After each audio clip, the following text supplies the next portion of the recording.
Denemek lazım burada. Denemek zaten. Ben denedim bunu bir yerde. Abi hakiki geçme suyu bu. Emin abi. Bunu da ekliyor. Yazın da böyle akıyor bu. Ne güzel. Pek az olmuyor bu. Pek az olmuyor bu. Burada tutalım ne o zaman?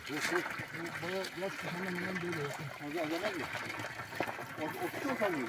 Bunu bak bir kabalama ne? O ayrı. O ayrı. Bu tadı güzel Emin abi. Gel. Bunu güzel. Bunu görüyor musun? Ha, iyi.